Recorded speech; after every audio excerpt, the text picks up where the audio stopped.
The story of the kings and queens of England is more surprising than you might think.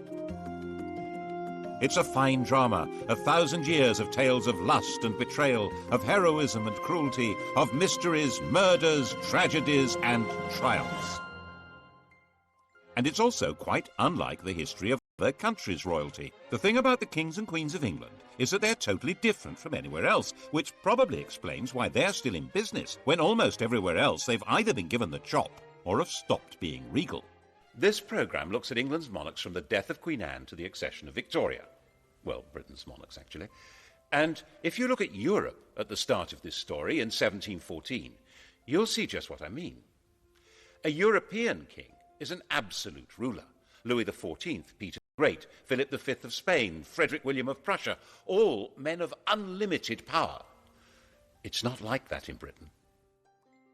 Queen Anne has died. There are no Protestant Stuarts left. The Protestant line to the English throne now passes through James's granddaughter, Sophia, who had married a German prince with the title of Elector of Hanover, and then from her to her son George Louis, who's inherited that antiquated title. Into one quarter of the royal coat of arms pops the amazingly complicated device of a 54-year-old German princeling. And when he comes to England for his coronation, he knows perfectly well that he's not going to be anything like those other rulers. He will be almost powerless. So it really doesn't matter that he can't speak a word of English. At the opening of Parliament, King George stood in silence while his words were read by the Lord Chamberlain. The crown that had belonged to Normans, French Plantagenets, Welsh Tudors and Scottish Stuarts had now passed to the German Hanoverians. The new king's son, George Augustus, arrived from Herrenhausen to take his seat in the House of Lords as Duke of Rothesay, heir to the throne.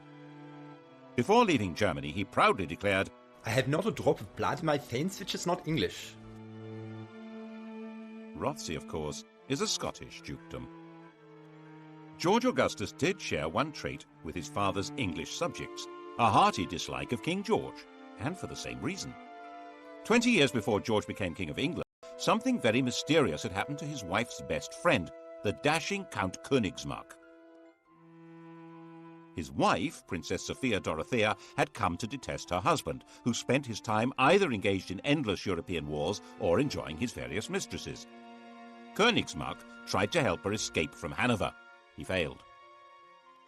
The Count simply disappeared from the face of the earth, and the princess was banished and imprisoned. Her son, George Augustus, never forgave his father. In fact, father-son detestation would be the defining mark of the Hanoverian dynasty. They thrived on it. The English weren't too keen on that sort of behaviour either. They might have been more sympathetic if they'd approved of the two mistresses that George brought with him, but they called them the Maypole and the Elephant, and decided they were simply greedy Germans with their snouts in the trough. And there were Scottish noblemen who thought that with George lacking support in England, this might be an opportunity to hand the throne back to the Stuart family, and in particular to James II's son, living in France and known as the Pretender. The French thought this would be a great idea. Louis XIV's mistress, Madame de Maintenon, even presented him with a song to be sung on his accession. It had originally been written for Louis to celebrate his recovery from a surgical procedure on his bottom. She translated it for the man who should, she thought, be James VIII of Scotland, and, why not, James III of England. God save a gracious King, long live a noble King, God save the King. The song turned out to be a bigger hit than the man. The Jacobite Rising of 1715 was a complete flop, and after spending a couple of months wandering around the Highlands, James went home to France. George's throne was safe. He spent every winter in Hanover and left the government of England to his ministers. His own work was done by a new figure, the Prime Minister, a politician acting as a king's substitute. The first man to take on this role was Robert Walpole. Since Walpole didn't speak German, the pair of them communicated in schoolboy Latin. King George died a sudden death in 1727 while in Hanover, aged 67.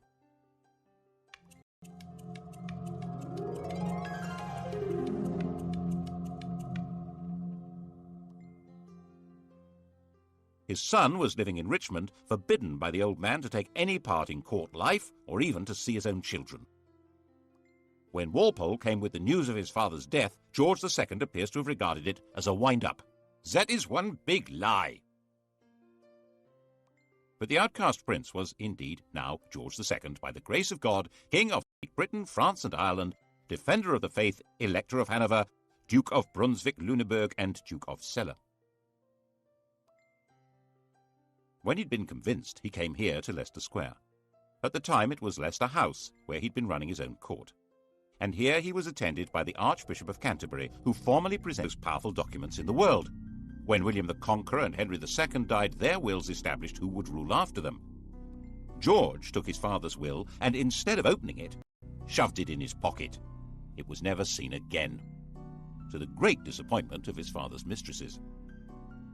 George II's wife, Queen Caroline, had very firm ideas on what should happen next, and her husband was quite obedient. The result was that everyone who'd been hoping for their own promotion in a changed government was disappointed. Walpole remained Prime Minister. He'd promised her that she would get a personal grant of £100,000 a year, double the offer his opposition came up with, and very little actually changed at all. That included the traditional hostility between anyone called King George and his son. The son in question was now, of course, the son of George II, Prince Frederick. According to Queen Caroline, he was the greatest ass, the greatest liar, the greatest canaille, and the greatest beast in the whole world, and we heartily wish he was out of it. She would have said it in German. George agreed with the Queen and refused to allow Frederick to marry Princess Wilhelmina of Prussia on the entirely sensible grounds that I did not think that engrafting my half-witted coxcomb upon a mad woman would improve the breed. Prince Frederick's view of his father was, by contrast, quite balanced and objective. He's an obstinate, self-indulgent, miserly martinet with an insatiable sexual appetite. Obstinate? Yes. Self-indulgent? A fair point. Miserly? Well, he had slashed Frederick's allowance to make him less of a social rival. Martinet? Well, certainly a man of relentless and determined regular routine. And the sexual appetite? We assumed that as his right. For instance, he began seriously lusting after the beautiful young wife of the Count of Volmoden when he met her in Hanover in 1735, and he told the Queen that You must love the Volmoden, for she loves me. The popular view of the king was that he was a randy buffoon. He seems to have been flattered by the jokes about his sexual efforts. As his father had once done, Frederick ran his own alternative court, which was far more popular than the king's. King George II didn't like that. Mein Gott, popularity always makes me sick, but this makes me vomit. The pair of them even patronized rival operatic outfits. The king and his entourage went to see Handel at the Haymarket. Handel had written George's coronation anthems. His music was grand and glorious, altogether suitable for magnifying the greatness of a self-important royal personage.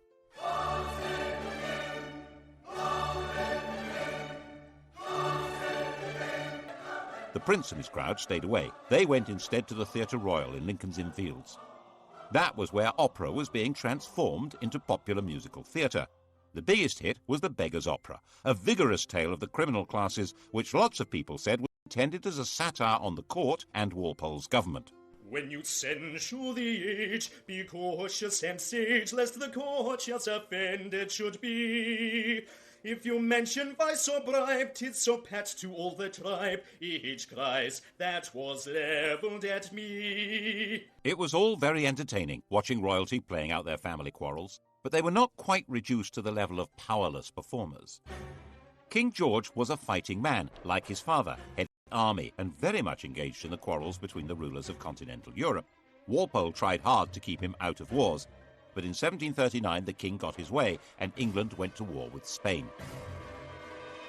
This was the start of a steadily growing involvement in the power struggle between France, Prussia and the Habsburg Empire.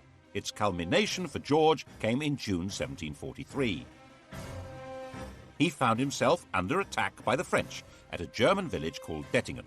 His horse bolted, but George stood in front of his troops, waved his sword and made a rather ponderous but actually rather brave little speech. Now, boys, now for the honor of England. France behave bravely and the French will soon run. And so he became the last English king to lead his troops in battle. It was a fierce fight, and George emerged a bit of a hero.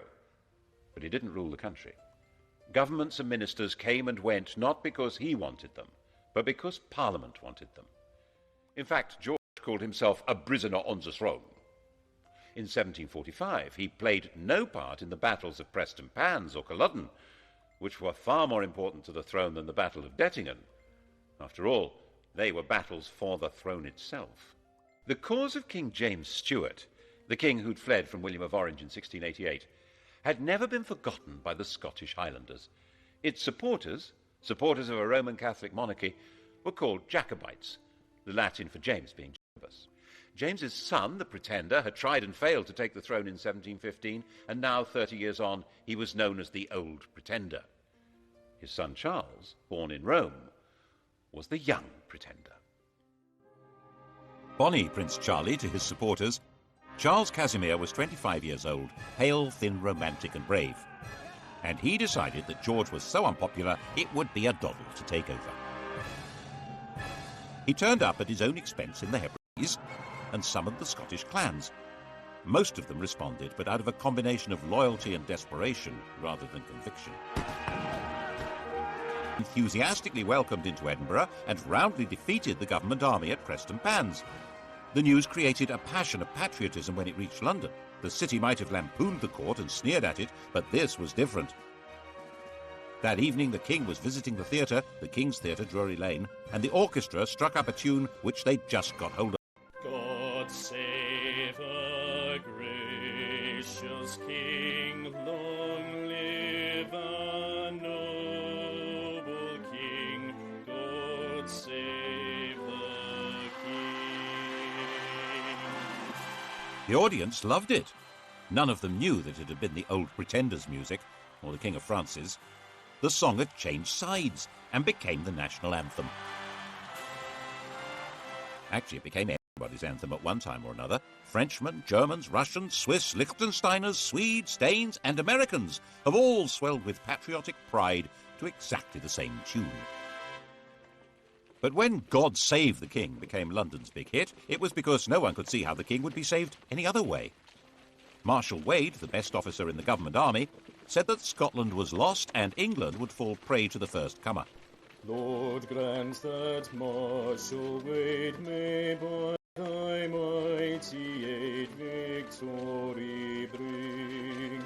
May he sedition hush, and like a torrent rush, rebellious Scots to crush. God save the King.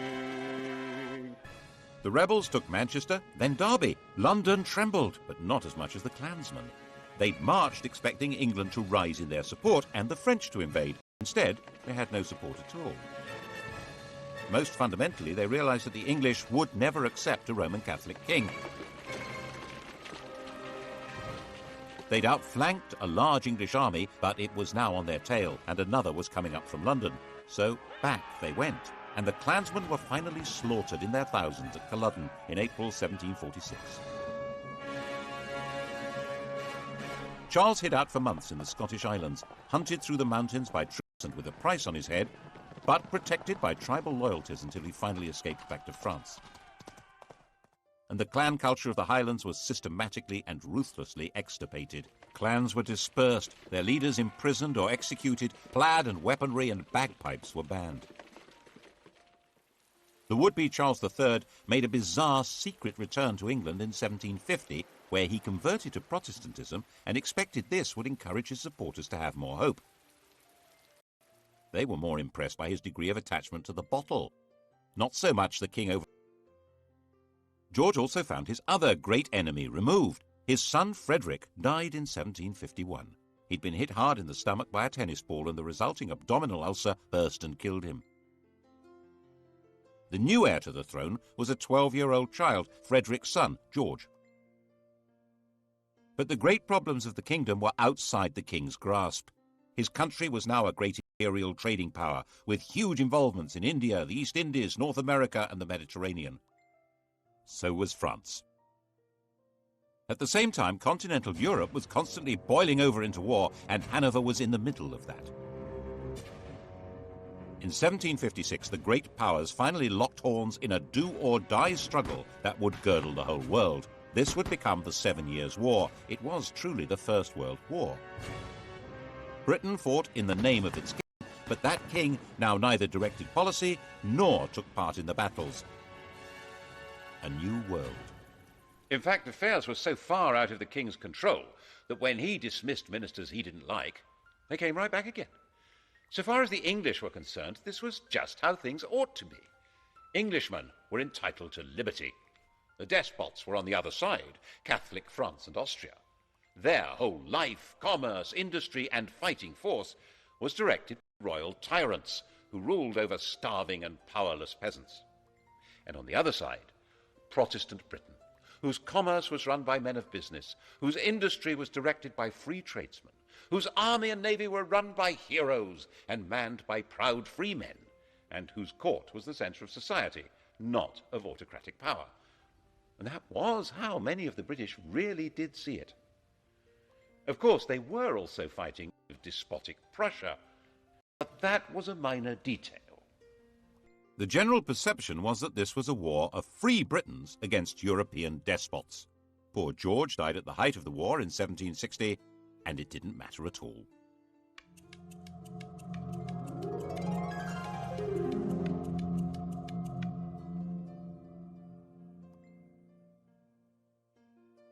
His grandson, now George III, was 22 years old. He had been brought up by his mother, a German princess, in her imitation of the very deferential court of Hanover. He learned the European idea of what a king should be, an enlightened despot whose power was absolute and was to be used for the benefit of mankind. This was, of course, very far from the English notion of kingship, in which the king was the leading figure in society, but whose power was entirely controlled by Parliament. He immediately set to work as a bossy, quick-speaking man. He read widely. He was fascinated by machinery and agriculture. He was a man delighted by the agricultural and industrial revolutions, and he was determined to restore the crown to what he saw as its proper position, a position abandoned, in his view, by Georges I and II.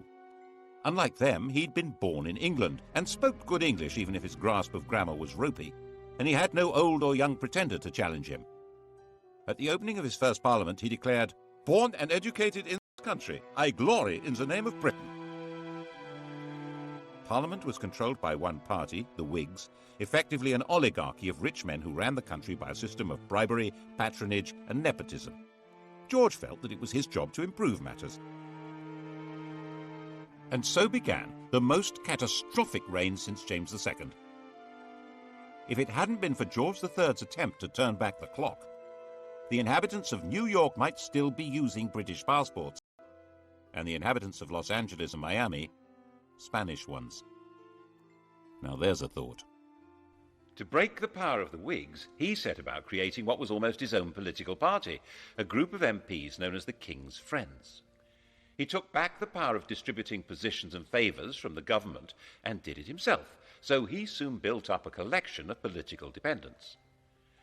His first objective was to bring an end to the war. He didn't at all share the anti-French views of the Prime Minister, William Pitt.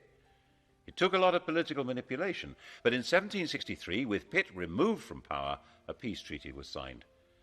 By this stage, the war had actually been won. Pitt's policies had resulted in Britain becoming the dominant colonial power in the world. Britain was more or less undisputed ruler of North America, India, the Caribbean, and much besides. And George took the credit, the glory, and tried to take control. At the end of the 7 Years' War in 1763, the King of England ruled over more of the world than any man since Genghis Khan, an empire about 5 times larger than Rome. Of course, he wasn't in the position of an Asiatic tyrant, or even your common or garden European despot. His control would have to be through Parliament. His power was limited to choosing ministers, and even that wouldn't work if Parliament and the country wouldn't stomach them, as George kept finding out. His solution was to do all he could to increase his own influence in Parliament, in effect get stuck right into political intrigues. Since it was illegal to report parliamentary debates, people became very suspicious of what was going on. He spent huge sums on trying to influence elections and would even personally go out canvassing. On one occasion, for instance, bustling into a draper's shop, saying, "The Queen wants a gown," announcing who to vote for, and rushing out again. When things went wrong. When Parliament rejected a bill that would have helped the Spitalfields weavers, the weavers marched off to find the king at Wimbledon. Shades of the Peasants' Revolt. George listened to their complaints and persuaded them to go back home. But when they realized he wasn't going to help, they rioted, and he personally ordered out the troops. He said he would put himself at the head of the army or do anything else to save his country. He also had a hand in creating the notorious Stamp Act of 1765, which tried to make the English colonists in America pay a tax on paper. This was the moment at which the whole language of politics began to change. One Virginia colonist declared, "Caesar had his Brutus, Charles I his Cromwell. May George III profit from their example." The Cromwellian revolution of the previous century had certainly been driven by the connection between taxation and liberty. The issue now was that the 13 English colonies in America had their own governments, run by their own local oligarchies, and raising their own taxes. The idea that they could be taxed by the oligarchy in London, headed by the king, was totally outrageous. They would have no way to influence what was done or what they had to pay. Colonists who supported the government were threatened by their compatriots. Some were tarred and feathered. And by the time the act came into effect, there wasn't a single person who'd accepted the job of commissioner to collect the tax. It had to be repealed. There was similar alarm in England, as in his attempt to control Parliament, George arrested his leading critic there, John Wilkes. Mobs rioted in the name of Wilkes and liberty and threatened the king. Wilkes was released, and it was established that there was a legal right to report and criticise what happened in Parliament. But by 1770, he had created the political system he wanted. The political parties had collapsed, and he had a docile chief minister, Lord North, with a parliamentary majority through whom he could run things the way he thought they should be. George liked running things. Popularly known as Farmer George, he took a very close interest in modern farming methods, developing animal breeds and new crops.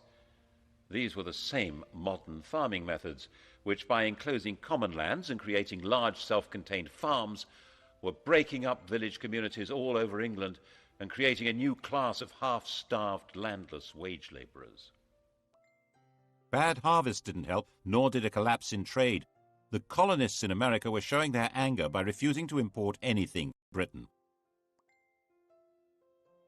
Lord North decided the best thing to do was repeal all the taxes on them except for a symbolic tax on tea. 3 years later, he arranged another act of Parliament to try to help the East India Company sell more tea in America, and radicals in Boston retaliated with a symbolic tea party, at which men dressed as Native Americans. The reaction in England, stirred by the popular press, was that the colonists must be punished. George certainly shared that view. Laws must decide whether they are to be subject to this country or independent. Misunderstanding the strength of feeling and of organisation against them, the government tried to use too little force and triggered a full-scale rebellion. The rebel colonists proclaimed their independence in 1776, and with the backing of a large part of popular opinion in England, George was determined to fight them and crush them.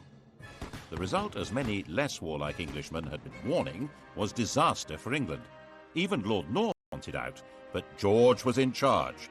The American Revolutionary War became a campaign not against unjust government or English rule, but against the very principle of monarchic government. George's determination to be active in government and place himself at the heart of politics created a new republican movement, a language in which to attack the rule of kings. The Peace of Versailles in 1783 forced Britain to recognise the United States of America. 6 years later, our host at Versailles, Louis XVI of France, was himself called on by a revolutionary crowd who carried him off and set up their own republic. The process of destroying monarchy was underway. Did George understand what he'd done? He certainly fretted about the American disaster, and perhaps it was his own sense of failure that made him display signs of mental disturbance in 1788, talking incessantly and behaving oddly. His doctor thought making him bleed would help. When that failed, the Prince of Wales took over the treatment. The Prince of Wales was 26 years old, a dashing if rather fat man about town, and in the grand tradition of their Hanoverian ancestors, King George and his son hated each other. The prince lived in the house bought for his mother, the Duke of Buckingham's magnificent home near St James's Park. It was still called Buckingham House. He liked it so much he eventually built a rather dull palace around it. When he came of age, he'd set up his home in Clarence House, taken his seat in the House of Lords, and set about being a thorn in Daddy's flesh, partly by opposing his father's ministers and partly by his wildly extravagant social life, in the course of which he secretly married a glamorous widow, Mrs. Fitzherbert, after a passionate wooing process that included theatrically stabbing himself to safely produce as much blood as possible. The marriage was illegal. He wasn't allowed to wed without the king's consent. It was also significant that the lady was a Roman Catholic. In 1780, anti-Catholic rioters stirred up by Lord George Gordon had taken over London for a week. Eventually dispersed by troops on the king's orders, the Gordon Lord George. Prinny, as his friends called him, spent his time in gambling clubs, in the company of dandies like Beau Brummel, and put much energy into building the bizarre and spectacular pavilion in Brighton. That's where he was when he heard that the king was mentally ill, and he hurried off to Windsor to take over. 28 years old, he was going to be regent. When the king saw his son, he physically attacked him. He threw Prinny against a wall. The poor boy burst into tears. There was then a huge political battle over what powers the regent would be allowed to have. His own bunch of politicians led by Fox on one side and the king's led by Pitt on the other. Fox's supporters saw Pitt as a sort of fungus with as many arms as an octopus, growing on and taking over the royal dunghill. And the Prince of Wales brought in his own physician to treat the king or torture him. The royal physicians blistered the king's forehead to draw the poison out of his brain, forced him to take useless drugs, ordering servants to sit on the king when he resisted, and refused to let him have a fire in his room during the terribly cold winter. All this when the country was anticipating French invasion and radical revolution, and volunteer regiments were being formed as a desperate line of defense. Very desperate. Finally, new physicians were brought in who gave the king gentler treatment, and he recovered. In 1801, before the arguments over how the regency would function had been resolved, the king was back in charge. But not in the way he had been. The American defeat had been a personal disaster for him and dramatically weakened his political position. In an effort to reassert it, he'd installed a 24-year-old as Prime Minister and Chancellor of the Exchequer, thinking that here at least was a politician he could control. But William Pitt's son, Pitt the Younger, was shrewd, capable, and fully understood that George depended on him, so he held all the cards. And it was Pitt who had to decide how to deal with the spread of revolutionary republican ideas from America and France into England. The same ideas that had been voiced in America about no taxation without representation were being heard in England, where huge new manufacturing towns had grown up, which had no member of Parliament. 3 years after the French Revolution, political reform societies called corresponding societies were founded in England. Riots were breaking out in the Midlands, in East Anglia, in Scotland. Attempts were made to kill the king. He was booed and stoned in London. And the French legislature passed a fraternal decree offering aid to all peoples seeking to throw off the chains of tyranny. Once war began with revolutionary France, political radicalism was plainly treason, wasn't it? The government decided on a policy of definitely without trial. The government charged people with treason for organizing public meetings calling for political reform. When they were acquitted, acts were passed which extended the definition of treason to include speaking or writing or bringing the king or his government into contempt. To back it up, a system of internal spying, an agent provocateur, was instituted. Postmasters were given the job of reporting to the Home Office anything suspicious that they heard or that went through the mail. Public meetings needed special licenses. When William Blake, the artist, found a soldier in his garden, he drove him out, shouting, "Damn the king, and damn all his soldiers, they're all his slaves." Bad idea. He was put on trial for sedition. The king himself was actually quite popular. He was generally seen as a kind-hearted, slightly bufferish sort of a person, but he was still ultimately in charge of what was going on. And when even Pitt insisted that Catholics would have to be allowed the same rights as Protestants and permitted to stand for Parliament, George forced him to resign. The issue had come to the fore because of Ireland. If England had some potential revolutionaries, how many more had Ireland, a land where an oppressed Catholic majority were ruled by imported Protestant colonists, and an ideal staging post for a French invasion? In 1801, Ireland was incorporated into Great Britain, creating the United Kingdom. It was an attempt to make Ireland more secure. The fact that at the same time the king formally abdicated his meaningless title of King of France shows exactly where the threat was coming from. But if Ireland was to be truly united with England, there would have to be Catholic emancipation. And King George wouldn't have it. Whatever might have happened could not have been worse than what did. Ireland still bleeds now. The shadow of George III lies over the history of the world more darkly than most people realize. As with the American disaster, it seems as though one part of his mind was determined to make him feel the full weight of his responsibility, and once more his mental state degenerated. He made a slow recovery, enough to sack his ministers in 1805 when they tried to lift the restrictions on Catholics becoming military officers. But he was becoming blind and infirm, and in 1810 his mind finally collapsed. No one's quite sure what was wrong with him, but a strain of hereditary insanity had run through the royal family ever since Henry V's marriage to Catherine de Valois. Blind and deaf, suffering from abdominal pains and dementia, his body lived on, but his reign was over. Prinny took over at last.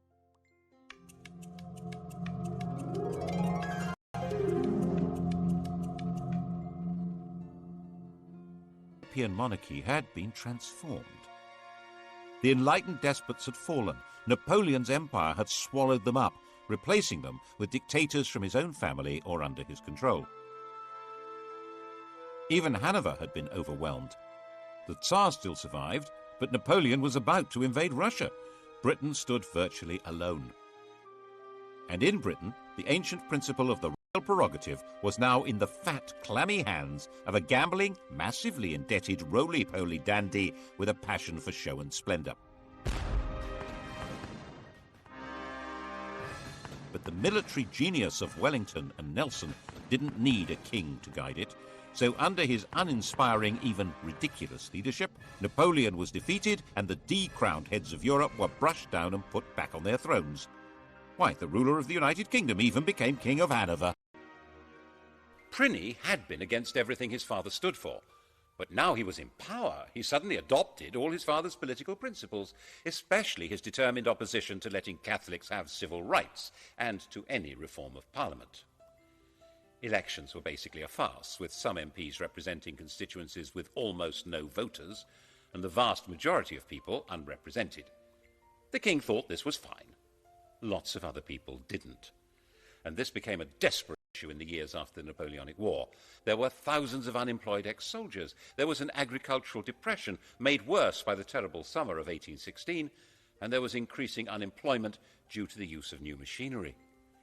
And the Prince of Wales's appetite for luxurious silverware and furniture grew mountainous.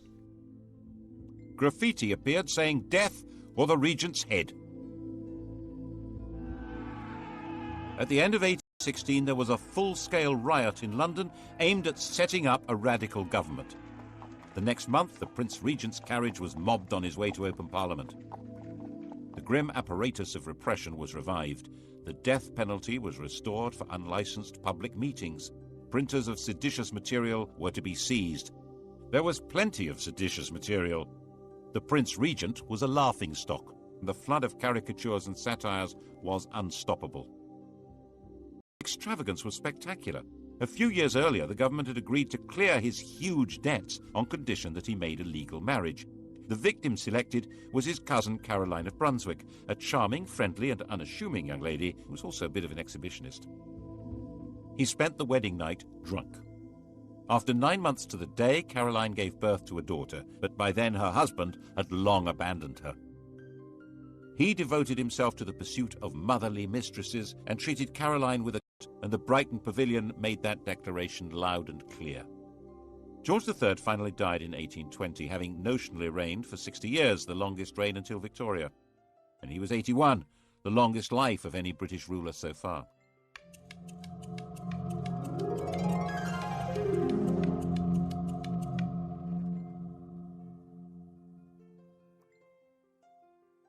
Pliny was now king. His wife Caroline now decided to come to England from her exile on the continent and take her place at her husband's coronation. An immediate attempt was made to pass an Act of Parliament divorcing the royal couple, but it was dangerously unpopular and had to be abandoned. She turned up for the coronation at Westminster Abbey, but the door was closed in her face. The coronation, fabulously expensive, was performed in complete privacy. She went away broken-hearted and died less than 3 weeks later. Her body was to be returned to Brunswick for burial. The king, nervous of a riot, insisted that the coffin should not be transported through the city of London, but it was seized by Londoners, who staged their own funeral procession with it and were gunned down by the house guards at Hyde Park Corner. Afraid of being attacked and afraid of being laughed at because of his great swollen body, from 1823 King George IV avoided being seen in public. He even built a tunnel to allow him to get from his rooms in Brighton Pavilion to the riding school in private. And of course it was said ever since that it connected to his mistress's house. It became essential for the government to break the king's opposition to reform, especially with regard to Catholics, but he held the power of veto. The arguments went on hour after hour, day after day, with the king becoming more enraged and more ill, until finally he broke. By February of 1830, he was partially blind and raving, convinced that he'd commanded a division at Waterloo and ridden a winning race at Goodwood. And so he died. And they found 50 years of coats, boots and pantaloons, and countless bundles of women's love letters, of women's gloves, of locks of his many mistresses' hair. Why on earth did Britain need a king? What use was he to man or beast? Why in heaven's name wasn't there a revolution? The truth is, no one knows. Some historians think it was a result of Methodism becoming popular, diverting poorer people's energy from politics into religion. Some think it was patriotism in the age of empire, that king and country was a slogan that helped people pull together against Napoleon. But perhaps, given the riots, rebellions and mutinies, it was due more to the efficiency of the police state and the forcefulness of repression. And lurking at the back of people's minds was the distant memories, echoed and made more terrible by the vision of the guillotine in France.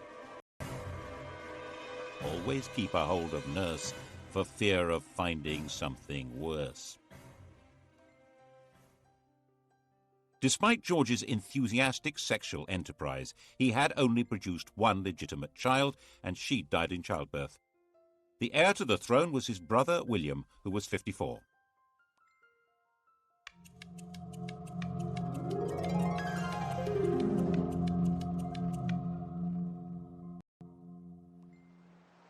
He had been sent into the Navy as a young man, where he developed into a severe disciplinarian and a stickler for etiquette. After he left, he took an actress, Mrs. Jordan, as his mistress, had lots of illegitimate children, and was given to making tactless speeches with not much intelligence. He eventually had made a royal marriage to another German Protestant princess, and Mr. King and Mrs. Queen lived at Bushey to the north of London, like a quite ordinary couple. Insisted that his coronation should only cost 1/10 of his brother's, and he was known to give people a lift in his carriage. All this made him rather popular, but when it came to parliamentary reform, he turned out to be as resistant as any other Hanoverian king. By now the popular pressure for changing the voting system into something more representative was virtually irresistible, giving more men the vote, having MPs for the new towns and secret ballots. This would give the Commons more power, so the House of Lords was resisting it, and William sided with them. By 1832, there seemed a real possibility of civil war or revolution. It's possible that if the royal family were part of the aristocracy, as in every other country with a king, that would have happened. But the king and queen had their family roots in Germany, and there was no natural alliance between them and the great aristocratic families. William was weak and was forcefully persuaded to give way, and Britain was started on the road to democracy. After the Reform Bill of 1832, with no more rotten boroughs and greatly reduced scope for electoral corruption, it was no longer possible for the king to play politics inside Parliament to the same extent. The monarchy would now be forced back into its constitutional box, and it was no longer sufficiently dangerous to be worth the trouble of a revolution. When he died in 1837, William's legitimate children were already dead. The heir to the throne was the daughter of his brother Edward, a young girl of 18. She would make a demure and pretty little queen who could leave the business of running England to the professionals. Couldn't she?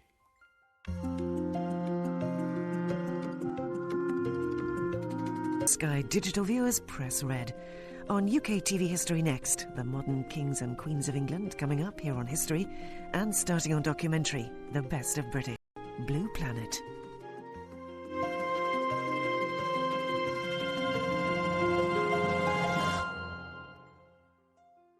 King George died a sudden death in 1727 while in Hanover, aged 67.